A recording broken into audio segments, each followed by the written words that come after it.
Ouais. Hey, salut, c'est la chanson du dimanche, la pêche. 1, 2, 3, 4. Tu es jeune et tu ressens un vide. Tu ne sais même plus écrire ton nom. Tu aurais vraiment besoin d'un guide qui te donnerait des solutions. Attention, voici les réponses à toutes tes questions. Donc bonjour à tous, bienvenue dans cette nouvelle vidéo sur le thème du son et de la musique, porteur d'informations. Et aujourd'hui, nous allons parler de numérisation. L'objectif qui va nous intéresser durant cette vidéo, c'est de regarder comment notre ordinateur stocke les signaux sonores. Donc je vous ai représenté ici un signal sonore. C'est un signal sonore qu'on a utilisé dans la toute première vidéo. À ce stade du cours, vous êtes capable de dire que c'est un signal sinusoïdal, donc que c'est un son pur. J'ai fixé ici la fréquence à 440 Hz. On avait vu, ça correspond à la note de La. C'est le La3 ou le La440. Ok. Première chose à savoir, c'est que en informatique, les informations sont codées sous la forme d'un ensemble de nombres. Ça ressemble un peu à ça, quoi. Ok, voilà, je sais pas, voilà un son. Voilà un son, voilà une image, voilà une vidéo, peu importe le type de format, vous avez toujours, au final, un stockage qui se fait sous la forme d'un ensemble de nombres. Ces nombres sont notés avec deux chiffres, soit 0, soit 1, ce qu'on appelle les bits. C'est ce qu'on appelle un nombre binaire. Plus vous avez de bits dans un fichier, plus le fichier est lourd. Alors souvent, pour parler des tailles de fichiers, on ne parle pas de mégabits ou de kilobits. On parle souvent de mégaoctets ou de kilooctets, un octet étant un ensemble de 8 bits. Bref, donc la question qui nous anime, c'est comment passer de ça à ça, c'est-à-dire comment passer d'un signal sonore continu à un ensemble de nombres. Donc cette opération s'appelle la numérisation, la conversion analogique numérique, pour faire un petit peu bien. Donc il y a deux grandes étapes. Donc, la première chose qu'on va faire, c'est échantillonner le signal. C'est-à-dire que pour éviter qu'il soit continu, on va le découper. On va prendre ici la valeur de cette courbe à intervalle de temps régulier. Donc, voilà ce que j'obtiens. Donc c'est bien ce que j'ai fait. Au départ on était à 0. Puis ensuite on a pris une deuxième mesure. Je suis à combien là? Je suis à 0,7. Ensuite je suis à 1. Ensuite je suis un petit peu au-dessus de 0,7, etc., etc., etc. Donc entre deux mesures, que fait le logiciel ici? Il maintient la mesure. Je suis à 0, je reste à 0 jusqu'à la deuxième mesure, pof, qui est à 0,7, que je maintiens jusqu'à la troisième mesure, qui est à 1, etc., etc. Et j'obtiens ici ce signal rouge qui ne ressemble plus tellement au signal de départ. Ceci est simplement dû au fait que la fréquence d'échantillonnage n'est pas assez élevée. Il faudrait que je prenne des points de façon beaucoup plus fréquente. Ce qu'on appelle la fréquence d'échantillonnage. La fréquence d'échantillonnage en Hertz, c'est le nombre de points que je vais prendre par seconde. Donc si je l'augmente, voilà, je l'augmente progressivement et vous voyez que la courbe échantillonnée se rapproche de plus en plus de la courbe d'origine. J'ai quelque chose de plus en plus fidèle. Ok. Donc, vous pouvez retenir, c'est cette information. Plus vous augmentez la fréquence d'échantillonnage, plus le signal sera fidèle.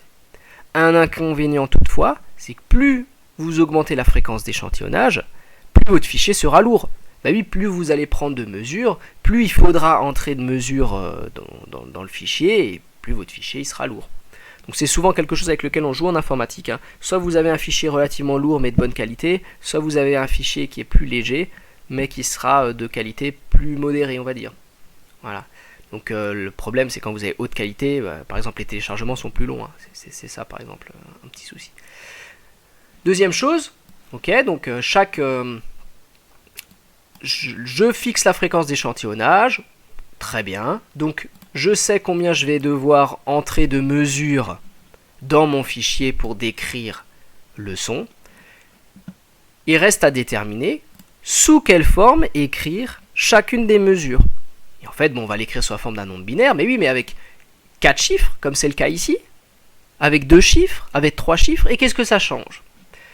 On va le voir tout de suite. Si vous décidez d'associer, ou d'écrire chaque mesure sous la forme d'un nombre qui contient 2 bits, il n'y aura que 4 possibilités de nombres différents. 4 valeurs possibles. Soit on retient dans le fichier 0, 0, soit 0, 1, soit 1, 0, soit 1, 1. Donc, il n'y aura que 4 valeurs possibles. Et vous aurez, quelle que soit la fréquence d'échantillonnage, quelque chose qui ressemblera à ceci.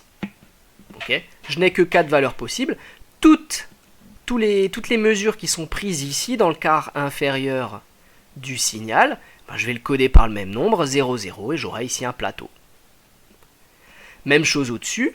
Tout ce qui est dans le quart supérieur du signal sera codé par 1, 1, et vous aurez ici tout le temps le même plateau.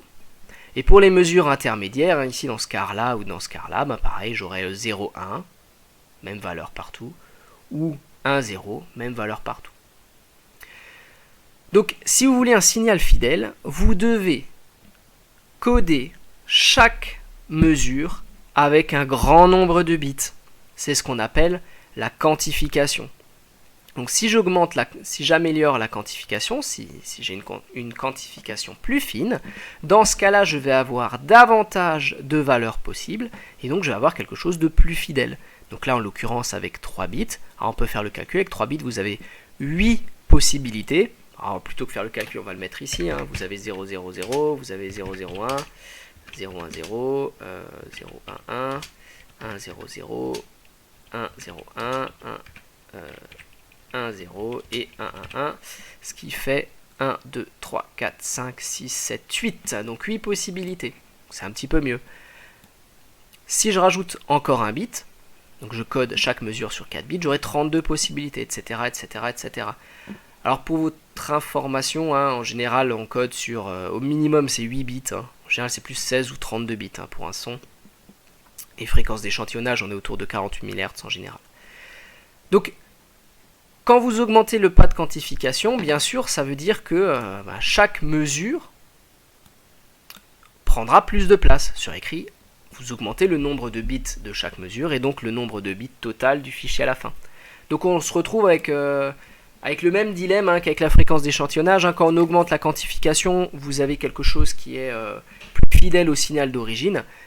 Par contre, vous aurez un fichier qui sera plus volumineux, d'une taille plus importante. Voilà ce que j'avais à vous dire. Donc je reste disponible s'il y a des questions. Et on passe tout de suite sur un type d'exercice ou un exemple. Allez, à tout de suite. Donc on se retrouve pour un petit exemple. Donc on se retrouve dans le même logiciel que dans une vidéo précédente, Audacity. Et je vous ai ici téléchargé un son que j'ai encodé à 48 kHz. C'est la fréquence d'échantillonnage. Et 16 bits. Donc 16 bits pour écrire chaque mesure. On s'écoute ça tout de suite. Our whole universe was in a hot, dense state that nearly 14 billion years ago expansion started. Wait, the earth began to cool, the autotrophs began to drool, Neanderthals developed tools, we built a wall. We built the pyramids, math, science, history, unraveling the mystery that all started with a big bang. Hey! Ok, donc maintenant vous savez pourquoi je mets pas la vidéo sur YouTube, hein, parce que je me fais striker direct. Hein. Pour une affaire de droit, bref. Si j'importe maintenant le même fichier son, mais que j'ai encodé à 8 kHz, alors toujours avec 16 bits pour chaque mesure, mais j'ai diminué la fréquence d'échantillonnage de façon drastique.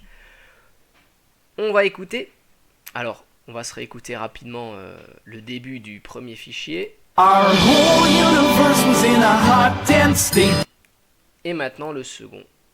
Our whole universe was in a hot, dense state that nearly 14 billion years ago expansion started. Wait. Bref, c'est dégueulasse, hein. On va pas se mentir là-dessus. On a cet aspect un peu étouffé. En tout cas, on sent bien qu'on perd drastiquement en qualité sonore. Hein.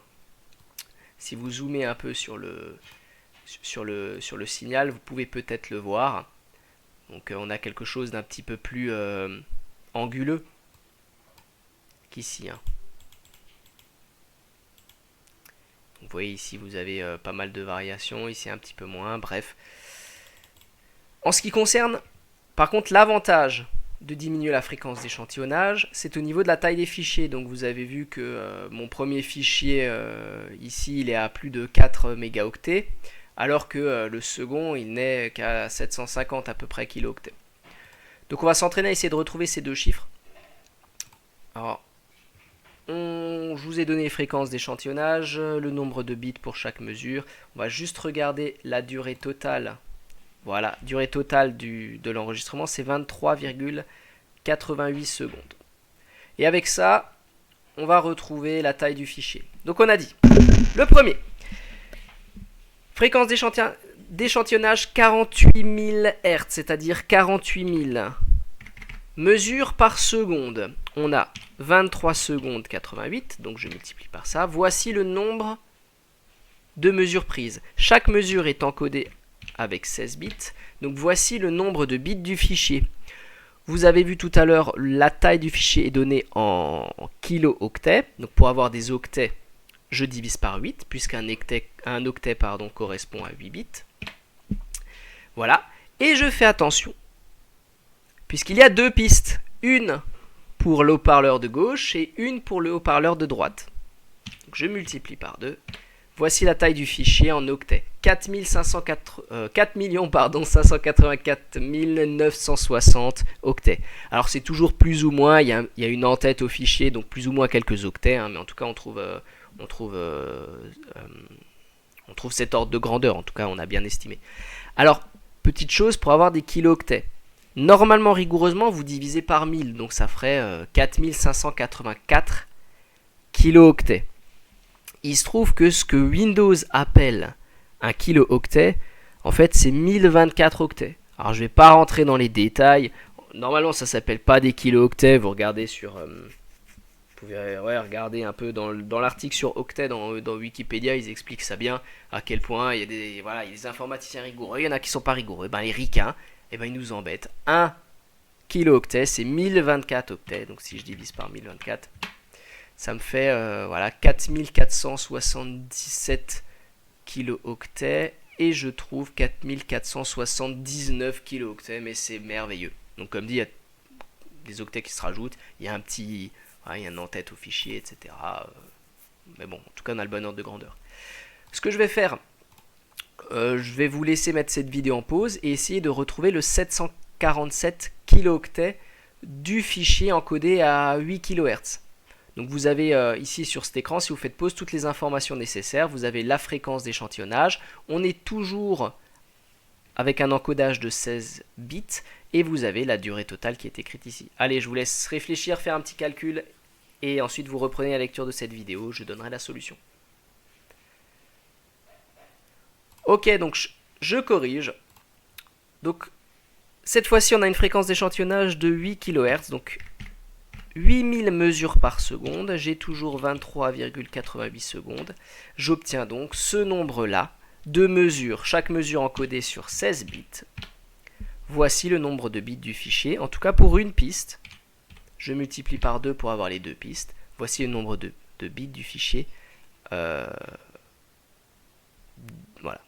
Je divise par 8 pour avoir le nombre d'octets, et déjà ça sent bon. On retrouve ici un 764 kilo-octets à peu près. Alors pour voir exactement combien ça fait, donc on divise par 1024 pour bien coller à ce que nous raconte Windows. Et on a 746 à peu près kilo-octets. Et je trouve 747, mais c'est merveilleux, quoi. C'est merveilleux. Hein. Et enfin, donc vous l'avez vu, j'ai aussi un fichier qui est encodé toujours à 48 kHz, mais sur 8 bits cette fois. Donc on va comparer ces deux-là. On va importer ce fichier.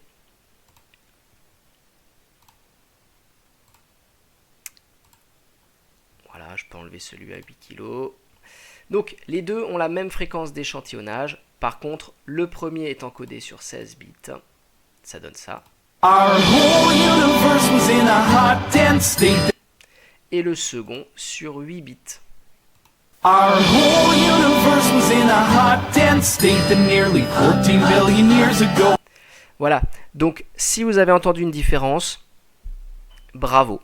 Bravo parce que j'ai trouvé plein de vidéos YouTube qui me parlent d'une différence, qui font écouter, qui disent voilà, on sent bien, on entend bien la différence. Moi personnellement je l'entends mais pas du tout quoi. Alors, ça vient simplement du fait qu'entre 16 bits et 8 bits, il n'y a peut-être pas une immense différence. Si le logiciel nous permettait de l'encoder à 2 bits, là on aurait une différence flagrante. En fait, je trouve que la différence, elle s'entend plutôt sur les silences. Alors, on va essayer tout de suite. Voici, donc à la fin, vous avez un petit silence. Voilà ce que ça... Alors, je recommence. Voilà ce que ça donne pour le premier fichier. Ok, donc c'est un vrai silence. Et voici pour le second. Je vous le remets. Alors, je sais pas si vous l'entendez, sinon faut augmenter un petit peu le son et remettre un peu la vidéo en arrière. Mais ouais, il y a un petit comme ça qui reste dans les silences. Et en fait, pourquoi? On va tout de suite remarquer. Voilà, donc là on est dans la phase de silence. Alors, je vais augmenter un peu l'échelle ici. Voilà, et je vais augmenter l'échelle du même facteur ici. Voilà, c'est à peu près la même chose. On va dézoomer un petit peu. Voilà. Voilà, vous voyez qu'en fait, ici, vous avez des petites fluctuations, mais qui sont minimes, puisqu'on a suffisamment de bits pour avoir pas mal de niveaux. Vous voyez ce que je veux dire, pour avoir un pas de quantification qui est relativement petit. Donc, vous pouvez avoir des toutes petites montées. Quand vous diminuez le nombre de bits, vous ne pouvez plus avoir des petites montées. Forcément, c'est tout de suite une grosse montée. C'est une image que je vous donne. Hein. Mais voilà, donc on a ici un silence qui est de beaucoup moins bonne qualité. Donc voilà ce que j'avais à vous présenter. Ah ouais, là on voit vraiment que... Ça, c'est le passage au silence. Donc on voit vraiment que... la qualité ici, on voit bien la quantification, cet aspect d'escalier dont on parlait au début de la vidéo. Bref, donc voilà. Hein, donc pareil, on a quand même une qualité sonore qui est réduite. Par contre, au niveau de la taille du fichier, on économise un peu. Hein. Donc pareil, hein, je vais vous laisser mettre cette vidéo sur pause et essayer de me retrouver que ce fichier fait 2240 kilooctets à peu près. Alors vous voyez déjà qu'il y a un facteur 2 entre les deux, ce qui est normal. En divisant par 2 le nombre de bits pour chaque mesure, je divise par 2 le nombre de bits total qui est contenu dans le fichier. Quoi. Donc allez, mettez sur pause, essayez de me retrouver ça par le calcul. Et ensuite je corrige. Donc je corrige. On y va. Donc on a toujours 48 000 Hz de fréquence d'échantillonnage. On a toujours 23,88 secondes. Ok. Par contre, cette fois-ci, on a 8 bits par mesure. On a toujours 2 pistes. Et on divise toujours par 8 pour avoir le nombre d'octets. Voilà. Et donc, je divise par 1024. On remercie monsieur Bill Gates pour son non-respect de l'écriture des multiples conventionnels. Bref. Donc, on trouve 2239, on va dire. Et on a 2240. Donc, ça marche super bien.